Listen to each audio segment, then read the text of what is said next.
Hi guys, today we're going to be speaking about functions, and the first function we're going to be looking at is a quadratic function.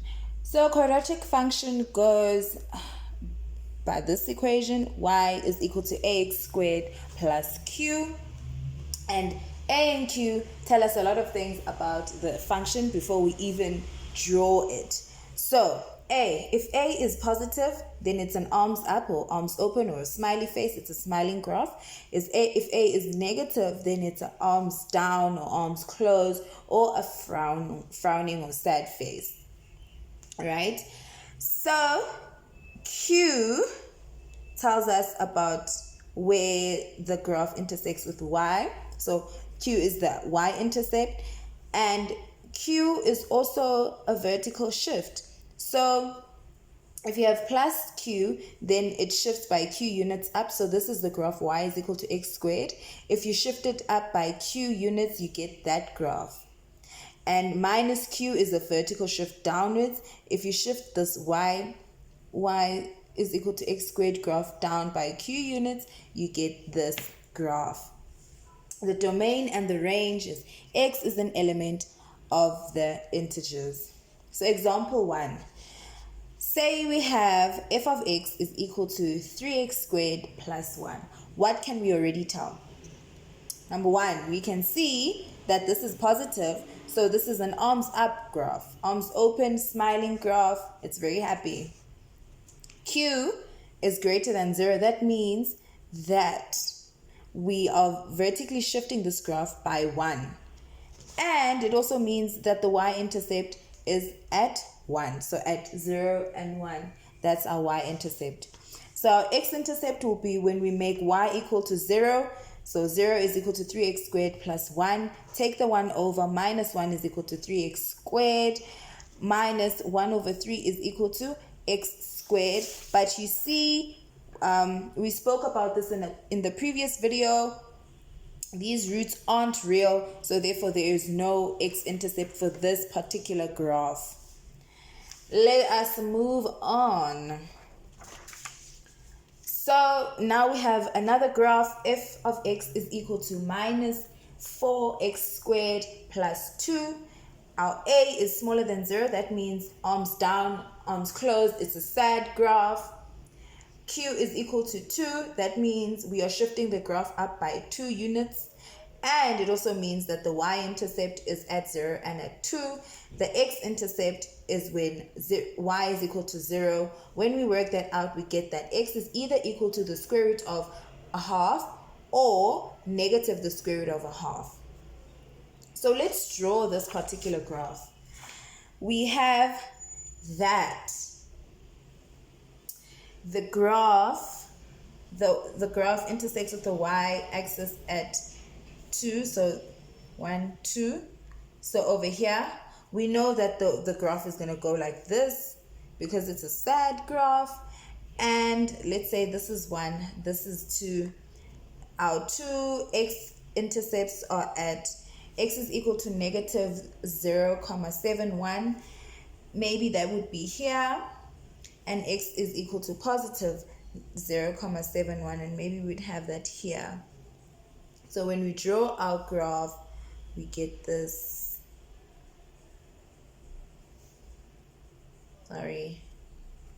Approximately, we'll get something that looks like that.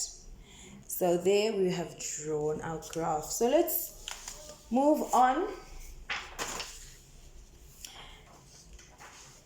Y is equal to ax plus p squared plus q. That's also how you can express a quadratic equation. So p shows us now a horizontal shift. Like q showed us the vertical shift, p is showing us the horizontal shift. So if you have x plus p, the graph shifts to the left by p units. And if you have x minus p, the graph shifts to the right by p units. P also affects the turning point, and to find the turning point, you actually have to complete the square. And we did this in a previous video. If you don't know how to complete the square, there is a video on that. The domain and the range is x is an element of the real numbers and y is an element of the real numbers. So if we look at this graph, g of x is equal to x squared plus 2 squared minus 1. What can we tell off the bat? Straight off the bat, we can see that a is greater than 0. It's positive. So that means it's an arms up, a smiling graph, arms open. We have the we have the p plus 2. P is 2. So the graph is shifted to the left by 2 units. We have a downward shift of 1, shown by this minus 1. And we have a turning point of -2 and -1. The turning point is expressed by negative p, q. So the turning point is the point, it's negative p and q. That will give you the turning point. And in this case, we have negative p is -2 and q, which is -1. So we find the x-intercepts. The x-intercepts are when y is equal to 0, we solve for x, and then we get that x is equal to -1 or x is equal to -3. And when we look at this graph, we see that a is smaller than 0. It's negative. It's arms closed. It's a frowning graph. It's sad. It's shifted 5 units to the right, and it's shifted 7 units up. Its turning point is 5 and 7, and the x-intercept is given by x is equal to square root 7 over 5 plus 5, or minus the square root of 7 over 5 plus 5. You can check that on your own. Check me in your own time. Okay, so the turning point on the axis of symmetry. So to find the turning point, we have to complete the square. As I said, we have already done that in the previous video. But I'm here to show you how, when you've already completed the square, how do you find the turning point? And the turning point is quite simply minus p and q. So there we have 1 minus p is 1 and q is 1. And the axis of symmetry is that x is equal to 1. And over here, we have the same. Minus 4x plus 7 squared plus 169 divided by 4. Our turning point will be the negation of this, minus 7, and q, 169 over 4. The axis of symmetry will be at x is equal to -7. Okay, so let's sketch the graph, this graph. So what we do first is we'd divide by 2. So we have negative t squared plus 4t plus 5. But now we want to complete the square so that we can find the turning point and the shifts and the works. Already we can see that the y-intercept is at 5. So y is equal to negative t squared minus 4t minus 5. It's negative t squared minus 4t plus 2 squared minus 2 squared minus 5. I'm going to go through this quite quickly because we've already done it. So it's t minus 2 squared minus 9. There we have it. So we can see, okay, so from here we can see that our domain is x is an element of the real numbers. Our range is y is smaller than 9, right? And our shifts, we can see that the graph shifts 2 units to the right and 9 units down. Okay, so let's find the x and y intercepts. So the y-intercept we had already found to be 5. Y-intercept is at 0 and 5. and the x-intercept is at y is equal to 0. So 0 is equal to, let's take this, minus 2 squared minus 9 minus t minus 2 squared. So we take the x-intercept with y is equal to 0, which is equal to negative 2t, 8t plus 10. So this is the same as saying 0 t minus 2 squared minus 9. We take this over 9 is t minus 2 squared. Square root both sides. This gives us positive or negative 3 is equal to t minus 2. So therefore t is either equal to 5 or t is equal to negative 1. So we have everything that we need now to draw our graph. We see that our turning point, our turning point is at 2 and 9. So what we're going to do is get 2, 1, 2, and 9. 1, 2, 3, 4, 5, 6, 7, 8, 9. There is our turning point. Our y-intercept is 5, 1, 2, 3, 4, 5. So we know that the graph already does this, right? And our roots are at minus 1 and at 1, 2, 3, 4, 5. So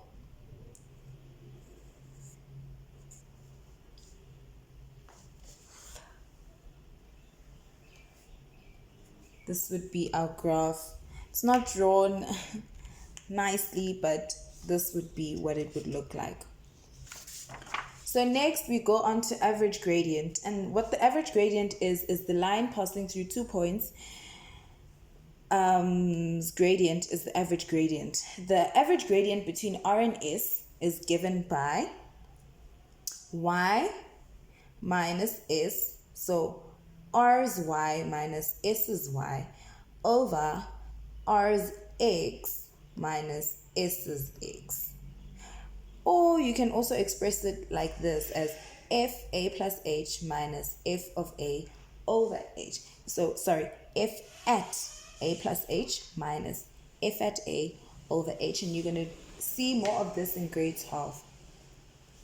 So, for example, given the function p of x is equal to negative x squared plus 2, find the average gradient of the curve between x is equal to minus 1 and x is equal to 2.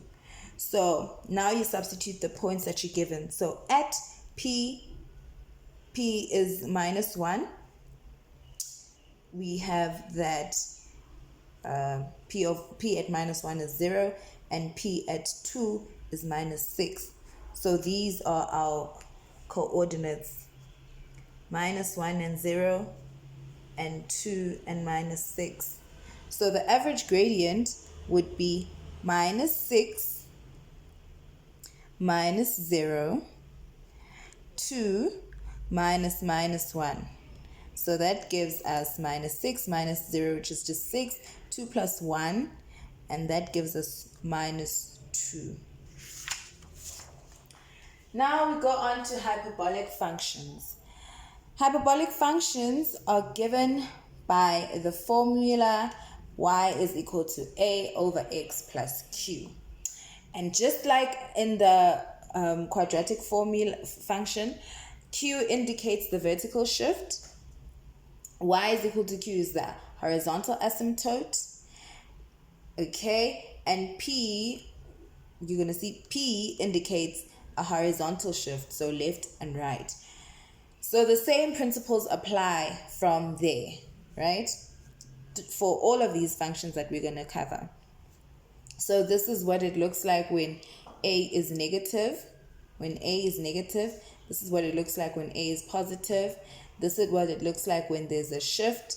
So this is a shift by q, and this is a shift by negative q, right?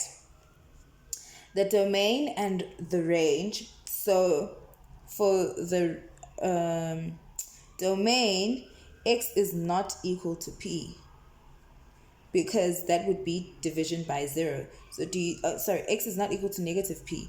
So do you see that if you had p minus p, you'd have 0. That would be undefined, so you can't have that. And the range, y is an element of the real numbers, but y is not equal to q. We did say that y is equal to q is a horizontal asymptote, right? So vertical asymptote, y is equal to q. Horizontal asymptotes, x is equal to negative p. So your vertical asymptote would be x is equal to negative p, and your horizontal asymptote would be y is equal to q. Your axis of symmetry will intersect at negative p and q. That's the intersection. So to get the two straight line equations, because this is essentially what the axis of symmetry means, that if you cut your graph like this, you'll have the same pieces, like it will sort of be like a mirror effect.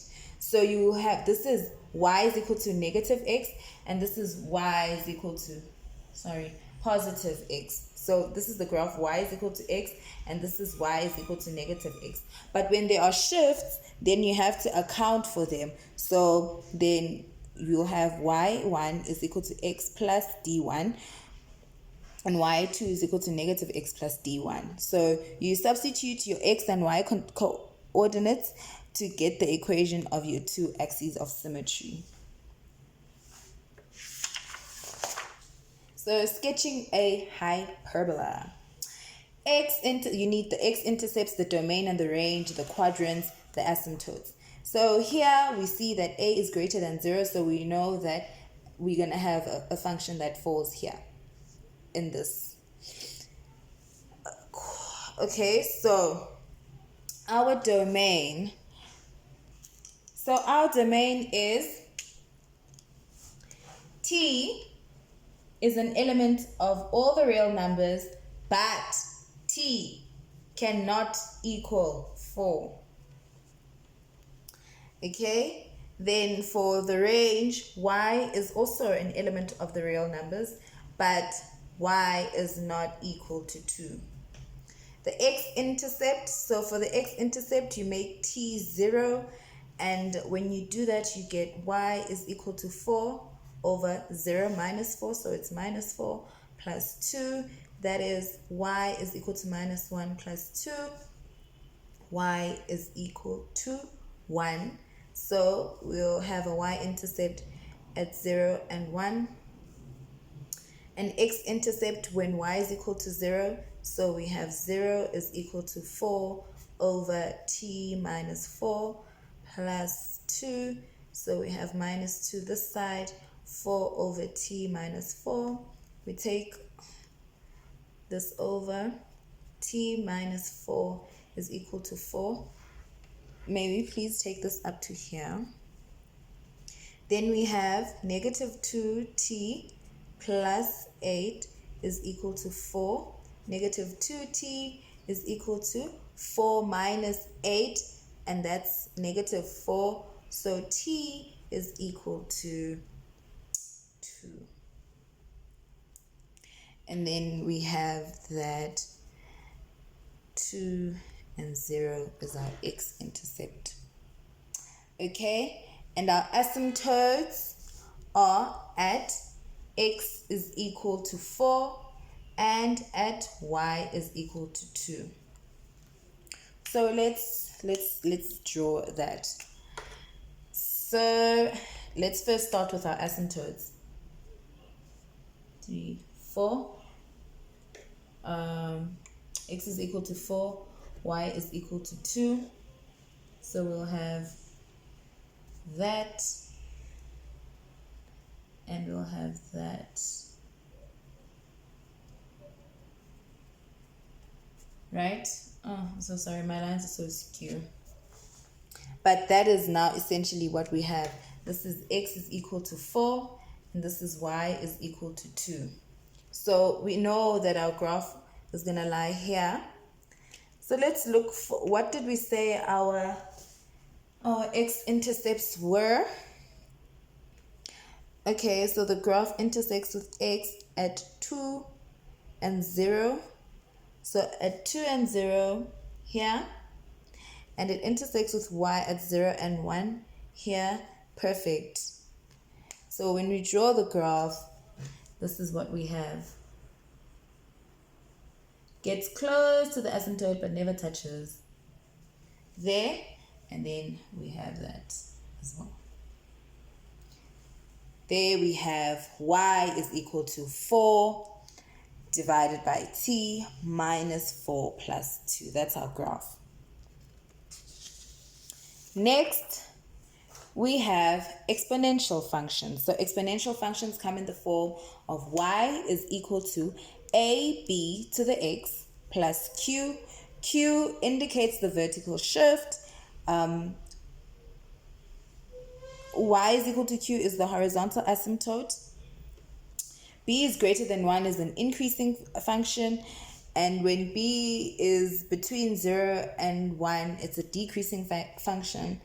When a is greater than 0, it's increasing. It's an increasing function. When a is smaller than 0, it's a decreasing function. And then we have this one. When we have shifts, y is equal to a times b to the x plus p plus q. P indicates the horizontal shift. And the domain is x is an element of the real numbers. It can be anything. The range is y is smaller than q. And y is also an element of the reals. So sketching the graph, the domain, we already said that t is an element of the real numbers. The range, y is greater than minus 1. The vertical asymptote is at t is equal to minus 1, and the horizontal asymptote is at t is equal to minus 1 as well. The x-intercept, 0, e to the t plus 1 minus 1. We take the minus 1 over, we get 1. 3 to the t plus 1. You know that 3 to the 0 is 1, so we have that. 3 to the t plus 1. We can drop it because we have the same base. And then we get that t is equal to minus 1. So we have an x-intercept at minus 1 and 0, and a y-intercept at when t is equal to 0. So this is at 3 to the 1 minus 1 at 2. Okay, so now we have everything that we need to be able to draw this function. So now we have all the information that we need to be able to draw this graph.